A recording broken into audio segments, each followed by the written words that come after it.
Subscribe to my channel Smile and Learn Civil Engineering and press the bell icon. दोस्तों आज मैं लेके आई हूँ आप लोगों के लिए 200 MCQ सीरीज़ के पार्ट 3 जो कि आरसीसी और कंक्रीट टेक्नोलॉजी के क्वेश्चंस। दोस्तों पिछले पार्ट्स को देखने के लिए डिस्क्रिप्शन बॉक्स के लिंक्स पे क्लिक कीजिए। तो चलिए दोस्तों शुरू करते हैं आज का पहला क्वेश्चन से। पहला क्वेश्चन है आपका effect of creep on modular ratio इस। दोस्तों देखिए क्रिप का मॉड्यूलर रेशियो पे क्या इफेक्ट है, तो इसका करेक्ट आंसर कौन सा हो जाएगा? To decrease it, to increase it, either to decrease और टू इंक्रीज इट, या फिर टू कीप इट अनचेंज। दोस्तों इसका करेक्ट आंसर हो जाएगा आपका option B, to increase it. तो क्रिप मॉड्यूलर रेशियो को बढ़ा देता है या फिर इंक्रीज कर देता है। क्वेश्चन नंबर 2 की ओर बढ़ते हैं। The final operation of finishing floors is known as. दोस्तों final operation of finishing floors को क्या कहा जाता है? स्क्रीडिंग, फ्लोटिंग, ट्रैवलिंग या फिर फिनिशिंग। दोस्तों इसका करेक्ट आंसर कौन सा हो जाएगा? ऑप्शन सी हो जाएगा इसका correct answer, travelling. Question number 3 की ओर बढ़ते हैं दोस्तों। The for a continuous slab of 3 metre by 3.5 metre size the minimum overall depth of slab to satisfy vertical deflection limits is. देखिए दोस्तों यहाँ पे कंटिन्यूअस स्लैब दिया गया है, मिनिमम ओवरऑल डेप्थ बोला गया है। देखिए दोस्तों सैटिस्फाई वर्टिकल डिफ्लेक्शन लिमिट करने के लिए हर एक स्लैब के लिए एक रेशियो होता है अप टू 10 मीटर स्पैन का। तो यहाँ पे कंटिन्यूअस है तो इसका स्पैन बाय डेप्थ का जो रेशियो जो स्पेसिफाइड लिमिट है वो है आपका 26। तो देखिए स्पैन दिया गया है आपका 3.5 मीटर और यहाँ पे 26 है तो डेप्थ आप निकल सकते हैं। तो इसका करेक्ट आंसर हो जाएगा आपका option B, 75 mm। Question number 4 की ओर बढ़ते हैं दोस्तों। The type of aggregate not suitable for high strength concrete and for pavement subjected to tension is. देखिए दोस्तों यहाँ पे नॉट सुटेबल बोला गया है, जैसे कि पेवमेंट के लिए कौन सा टाइप ऑफ एग्रीगेट को हम यूज़ नहीं कर सकते हैं जहाँ पे टेंशन काम कर रहा है। तो उसका करेक्ट आंसर कौन सा हो जाएगा? राउंडेड, इरेगुलर, एंगुलर या फिर फ्लेकी। तो इसका करेक्ट आंसर हो जाएगा आपका ऑप्शन है राउंडेड एग्रीगेट। क्वेश्चन नंबर 5 की ओर बढ़ते हैं दोस्तों। As compare to ordinary Portland cement high alumina cement has. दोस्तों ओपीसी में क्या होता है और एल्यूमिना सीमेंट में क्या डिफरेंस आता है ये आपसे पूछा गया है। देखिए दोस्तों इनिशियल सेटिंग टाइम आपका ओपीसी का कितना है, वो है आपका 30 मिनट और जो फाइनल सेटिंग टाइम है वो आपका 10 आवर्स है या फिर 60 मिनट। तो यहाँ पे आपका एल्यूमिना सीमेंट का क्या चेंज आएगा? तो इसका करेक्ट आंसर हो जाएगा आपका option A, higher initial setting time but lower final setting time. दोस्तों इनिशियल सेटिंग टाइम ज़्यादा होगा लेकिन फाइनल सेटिंग टाइम लो होगा। ऑप्शन ए हो जाएगा आपका करेक्ट आंसर। क्वेश्चन नंबर 6 की ओर बढ़ते हैं दोस्तों। The main reason for providing number of reinforcing bars at a support in a simply supported beam is to resist in that zone.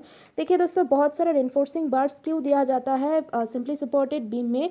तो इसका करेक्ट आंसर कौन सा हो जाएगा? इसका करेक्ट आंसर हो जाएगा आपका ऑप्शन सी, बॉन्ड स्ट्रेस। दोस्तों जो बॉन्ड होता है आपका रेनफोर्समेंट और कंक्रीट के बीच में उसको रेजिस्ट करने के लिए ज़्यादा रेनफोर्सिंग बार्स दिया जाता है। ऑप्शन सी हो जाएगा आपका करेक्ट आंसर। क्वेश्चन नंबर 7 की ओर बढ़ते हैं दोस्तों। The एंट्रेंट air in concrete. दोस्तों एयर इंट्रेनमेंट कंक्रीट में क्या चेंज लाता है? तो इसका करेक्ट आंसर कौन सा हो जाएगा? तो इसका करेक्ट आंसर हो जाएगा आपका दोस्तों option A, increases workability. Air entrainment workability को बढ़ा देता है।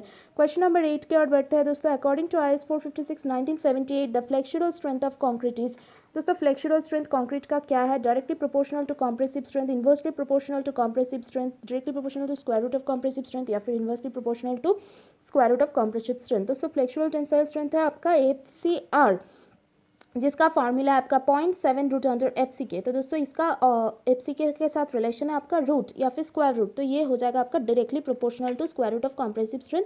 ऑप्शन सी हो जाएगा आपका करेक्ट आंसर। क्वेश्चन नंबर 9 की ओर बढ़ता है। Which of the following losses of prestress occurs only in pre tensioning and not in post tensioning. दोस्तों यहाँ पे पूछा गया है कि इसमें से कौन सा ऐसा लॉस है जो कि सिर्फ प्री टेंशनिंग में होता है लेकिन पोस्ट टेंशनिंग में नहीं होता है।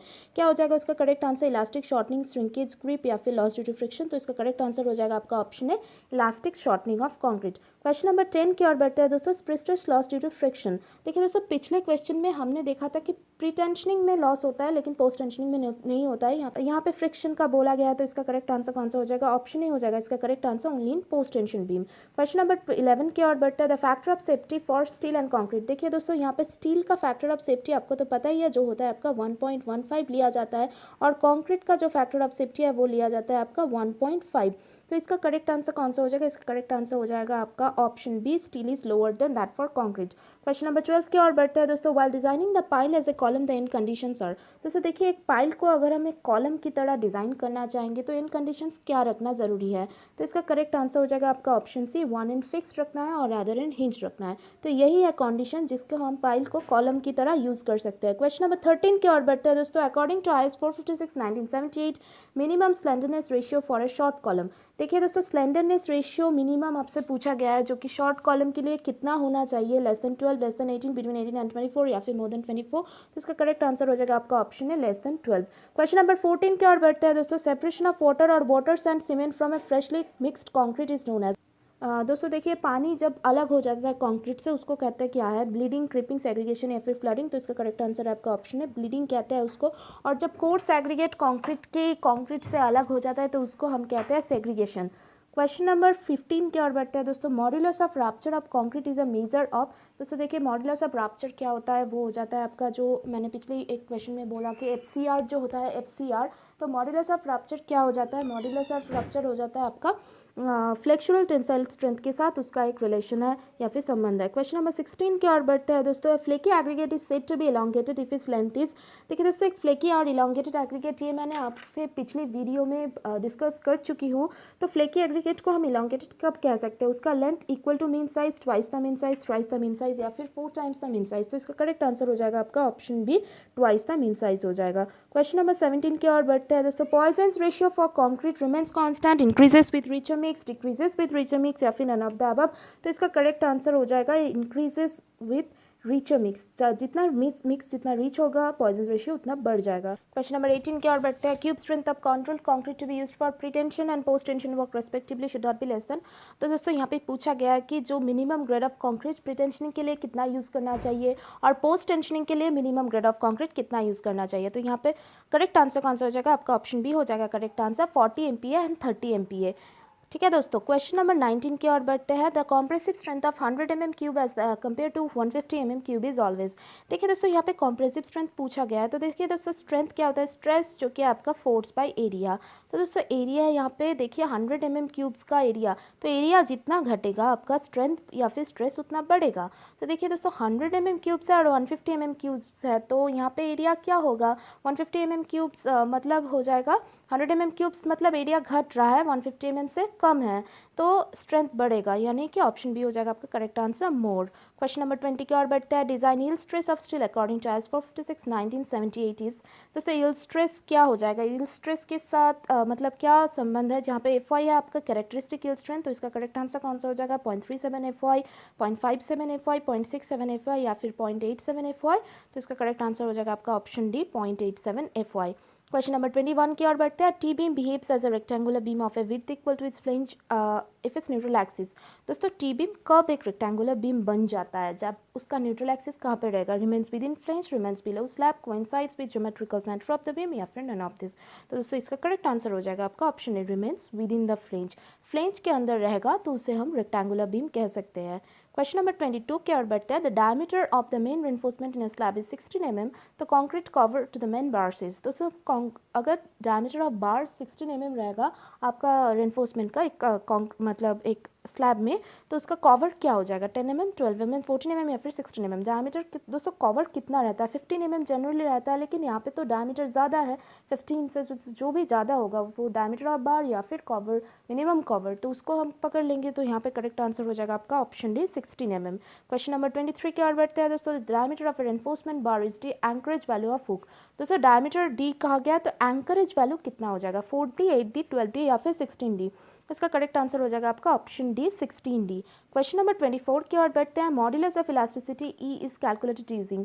दोस्तों मॉड्यूलस ऑफ इलास्टिसिटी का फॉर्मूला क्या है, equal to 5000 FCK, 500 root FCK या फिर 50 रूट FCK या फिर 5 रूट FCK। इसका करेक्ट आंसर हो जाएगा आपका ऑप्शन है 5000 root under FCK। Question number 25 की ओर बढ़ते हैं। In a single reinforced cantilever beam the reinforcing steel bars are placed. दोस्तों सोच लीजिए कि एक कैंटिलीवर बीम है जैसे कि ऐसे, तो इसमें रेनफोर्सिंग बार्स कहाँ पे प्लेस किया जाएगा, near the top of the beam, at the neutral axis of the beam, near the bottom of the beam या फिर anywhere in the cross section of the beam. तो इसका करेक्ट आंसर कौन सा हो जाएगा, near the top of the beam हो जाएगा आपका करेक्ट आंसर। कैंटिलीवर बोला जाएगा तो टॉप ऑफ द बीम हो जाएगा करेक्ट आंसर। ठीक है दोस्तों, नेक्स्ट क्वेश्चन की ओर बढ़ते हैं। Question number 26। In singly reinforce simply supported beams reinforcing steel bars are place. देखिए दोस्तों पिछले क्वेश्चन में आपको कैंटिलीवर पूछा गया था, यहाँ पे सिंपली सपोर्टेड पूछा गया है। इसका करेक्ट आंसर कौन सा हो जाएगा, इसका करेक्ट आंसर हो जाएगा आपका ऑप्शन है near the bottom of the beam. दोस्तों कैंटिलीवर हो जाएगा तो टॉप ऑफ द बीम हो जाएगा, और अगर आपका सिंगली रेनफोर्स्ड बीम रहेगा तो वो बॉटम ऑफ द बीम हो जाएगा। ऑप्शन ए हो जाएगा आपका करेक्ट आंसर। क्वेश्चन नंबर 27 की ओर बढ़ते हैं। Failure of a reinforced concrete beam occurs as soon as the concrete strain in compression reaches as. देखिए दोस्तों ये क्वेश्चन बहुत ही कॉमन है, लेकिन यहाँ पे थोड़ा सा घुमा के पूछा गया है। ये क्वेश्चन नॉर्मली ऐसा रहता है कि the strain in concrete at the outer most compression fibre कितना हो जाता है। तो इसका करेक्ट आंसर कौन सा हो जाएगा, 0.0025, 0.003, 0.0035 या फिर 0.004। दोस्तों इसका करेक्ट आंसर हो जाएगा आपका ऑप्शन सी, 0.0035। क्वेश्चन नंबर 28 की ओर बढ़ते हैं दोस्तों। The characteristic strength of steel is defined as the value of the steel below which not more than. दोस्तों कैरेक्टरिस्टिक स्ट्रेंथ किसे कहते हैं? 2% test result fail, 3% test result fail, या फिर 4% टेस्ट रिजल्ट फेल, या फिर 5% टेस्ट रिजल्ट फेल। तो इसका करेक्ट आंसर हो जाएगा आपका option D, 5% test result fail. दोस्तों प्लस माइनस 5% तक आपका परमिसिबल है।